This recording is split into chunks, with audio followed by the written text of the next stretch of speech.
झारा रेल्वे परिसरात अनधिकृत मातीचा एक विषय तुम्ही घेतलेला आहे, काय माहिती आहे?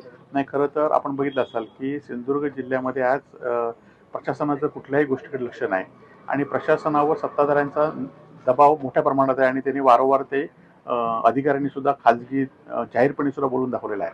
आज झाराप रेल्वे स्टेशनमध्ये जे मायनिंग झाराप रेल्वे स्टेशनकडनं जे पास होतं किंवा जे दुसरीकडे पाठवलं जातं ते ज्या ठिकाणी मंजुरी आहे त्या ठिकाणी न जाता वेगवेगळ्या भागातले जिथे मंजुरी नाही तिथलं चोरीचं आयर्न वर्क घेऊन जे कोट्यावधी रुपये किमतीचं आहे, जवळजवळ जे आतापर्यंत ह्याच्यात गेलं ते 15 ते 20 कोटी रुपये किमतीचं आयर्न वर्क आहे आणि याची खुलेआम लूट होते. आणि या खुलेआम लुटीकडे प्रशासन आणि प्रशासनाला दबाव ठेवणारे राज्यकर्ते जबाबदार आहेत. आणि आम्ही काल पर्यावरणप्रेमीच्या भेटलो आणि या संदर्भात आम्ही विविध स्तरावर हे करणार आहोत आणि विविध स्तरावर आम्ही आंदोलन करणार आहोत. जिल्हा परिषद एक आर्थिक घोटाळा उघड झालेला आहे.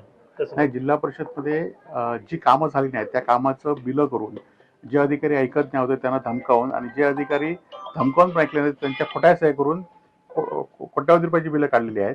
या संदर्भात सगळ्या जिल्हा परिषदेच्या अध्यक्षांनी चांगली भूमिका घेतलेली आहे, परंतु त्यांच्यावर पण आता पुढे दबाव येईल आणि म्हणून आम्ही पण या जे काही खोटं केलंय काम त्या विरोधात आम्ही आंदोलन करणार आहोत.